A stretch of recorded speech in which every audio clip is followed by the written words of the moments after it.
If you suffer from depression or bipolar disorder, it must really be a struggle to deal with such a severe and debilitating illness such as one of those. So I hope this video was a blessing to you, because I want to talk to you today about how a DDS examiner looks at depression and bipolar cases. If you're ready for this, let's get it started. I've said it before and I'll say it again. Back pain is the #1 all-time reported condition in all of SSA disability. It's not even close. It will stay #1 on the charts forever. Coming in a very close second place is depression. And I'm not saying that to be funny. I'm just saying that in a lot of cases, depression is reported. And there are a growing number of cases that are alleging bipolar disorder. So these two conditions are very similar, and they have a very, very limiting effect on a person's ability to function in life. So I'm going to use my 3-step process in helping you to understand how a DDS examiner looks at depression and bipolar claims. And those 3 steps are the docs, the book, and the grid. First, let's deal with the docs. The docs are referring to what the medical evidence shows. So what the examiner is looking for in the medical evidence, or what the DDS calls MR, medical evidence of record. I like to break this up by separating symptoms from signs and findings. Symptoms are what you say you have, your limitations, what you cannot do, what you struggle with. You can have problems watching TV. You have problems being motivated to go to the kitchen to fix a sandwich. You could have issues relating to your family members in the house. Signs and lab findings are about what the doctors see and tests show. And they take 3 different forms of this. The first part of signs and findings is longitudinal history. It's how your condition has looked over time with the help of the medical records. So how did your condition improve? Did your condition get worse? Or did the condition stay the same over time? The goal here is to not have really significant gaps in the records. You don't want to have in your records gaps where you didn't have some treatment or see a psychiatrist for 6 months or 8 months or a year. That's not going to give a really good picture of what you've been dealing with, because if there's gaps, there's no way to conclude what you had going on during that period of time. So consistent longitudinal records that shows over time, at least 12 months, that you've had this issue is enough for the examiner to really go and do development on. The second area is the actual current medical history. So a treating psychiatrist is going to have this on file in the records. And one of the key things that the examiner is looking for are what are called mental status exams. Mental status exams is kind of like a physical exam for mental or emotional issues. In the mental status exam, the psychiatrist is looking at your appearance, looking at your speech, your behavior, your mood, your affect, your thought process, concentration, memory, attention, your insight and judgment. Those types of things are going to be found in the mental status exam. And your doctor is going to be doing those mental status exams every time you visit him or her. Those will be in the records. And over time, the examiner can look at how these mental status exams have changed. The third area is response to treatment, whether it's medication or individual therapy or group therapy or an inpatient program at the hospital or outpatient treatment. Those are things that are going to be able to help the examiner know how you have been treated for depression or bipolar, and how did you respond to that treatment? Did it help or did it not help?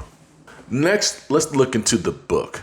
The book is dealing with the Blue Book, or the listing of impairments. And there is one listing in the Blue Book that deals with depression, and bipolar. Since they're closely related, they both have the same listing, 1204. And this is for depressive, bipolar, and other similar conditions. Usually in the mental listings, there's an A criteria, a B criteria, and a C criteria. I'll talk about that in a moment. But what I'm going to mention about depression and bipolar is that there are two sets of A criteria. There's A1 for depressive symptoms or depressive diagnoses, and A2, which is for bipolar disorder. So they have separate criteria for each of these conditions. So for A1, which is dealing with depression, there are 9 types of criteria, and out of the 9, 5 need to be seen. So things such as diminished interest in activities, or diminished concentration, and diminished appetite. There's 9 of those, and only 5 of those have to be met in order to satisfy the A1 criteria for depression. For bipolar, A2, there's 7 criteria, and out of those 7 criteria, only 3 need to be met. Things such as distractibility, or pressured speech, or the decreased need for sleep, like insomnia, just staying up all night. Those are just some of the criteria for A2, and all you need to meet the criteria for A2, you just need 3 out of the 7 on that list. Now, not only do you need the A criteria, but you also need the B criteria. The B criteria is dealing with your function. The first part of the B criteria is understand, remember, and apply information. So there is sometimes a lack of ability to remember things or understand them because of the disorder, how it affects you. So that is one area. The second area is concentration, persistence, and pace. So if you can't concentrate or persist at a task or do it at a speed or a rate that is going to allow you to get it done in a reasonable amount of time, then that could be something that will affect your function. The third area is social interaction, how you interact with other people. If you have trouble dealing with individuals because of your condition, then that is another thing that will affect your function. And the last one is adapting or managing oneself. So being able to regulate your emotions is a good example of being able to adapt or manage yourself. If you don't have that ability, then that's going to affect your function. So all you need for the B criteria to satisfy is for any one of these 4 to be an extreme limitation, or for 2 of them to be at a market level of limitation. So it's not mild, it's not moderate. It has to be at least market in 2 of those areas or extreme in 1. If you have any one of those 2, then you satisfy the B criteria. And the A plus the B criteria, when you satisfy both, will allow you to be an SSDI allowance. There is also a C criteria. It's kind of rare to see the C criteria because it requires 2 years of this issue being serious and persistent. I've worked on cases where a person was assigned a conservator because they couldn't handle their own affairs, or they were in a structured setting to where they really couldn't be left by themselves. So those are 2 examples of C criteria where for 2 years of documented evidence, there's an inability for that person to simply be able to function on their own. Now let's get into the grid. And the grid is talking about the Medvolt grid. If you watched any of my videos before, you've heard me and you've seen me show what the grid looks like. But for mental and emotional disorders, the grid doesn't even apply. The grid is usually for physical issues.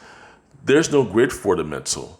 So when a doctor or MC prepares an MRFC, a mental residual functioning capacity, to determine whether you can go back to your work or do some other work, they're relying heavily on that form to determine whether you can do your work or do something else in the national economy.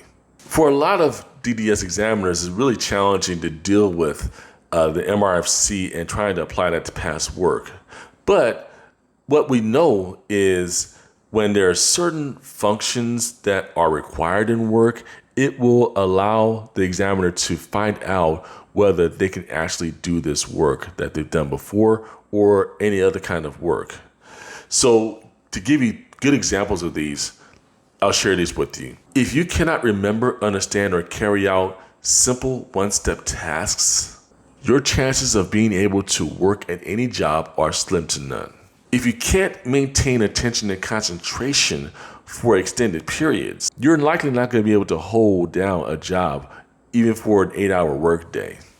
And if you can't concentrate, persist, or maintain pace, even as you're dealing with your psychological or psychiatric issues, then holding down a 40-hour work week is simply not going to be possible.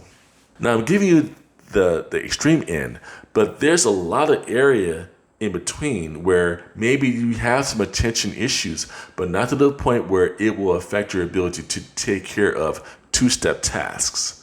Or you may be able to deal with your supervisor and your coworkers, but dealing with the public is another situation.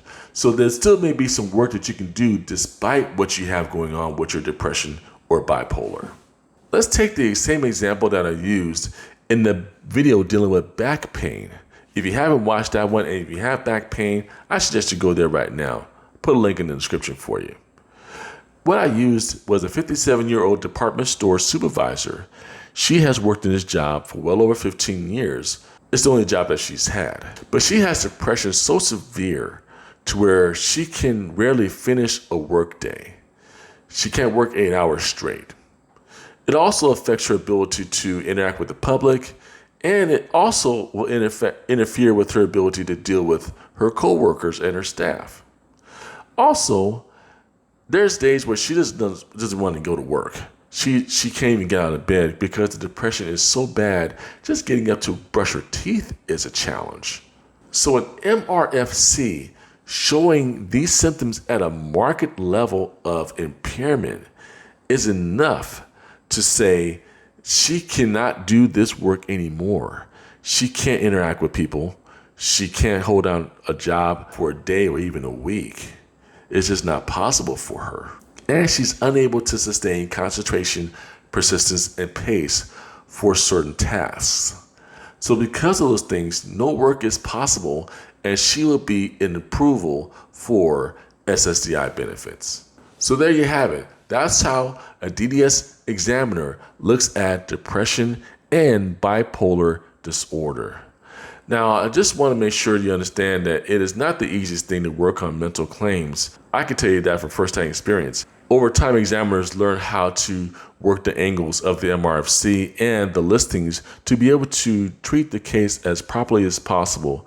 But the killer part of depression and bipolar claims is the medical evidence. So make sure that your evidence is accessible, sent to your case, and make sure that there aren't any gaps of time in the evidence. Make sure that it's longitudinal, spread out over time, consistently getting treatment as much as possible. That's it for this video. Now don't leave me hanging. There's more to come in the next video. I'm waiting to see you on the other side.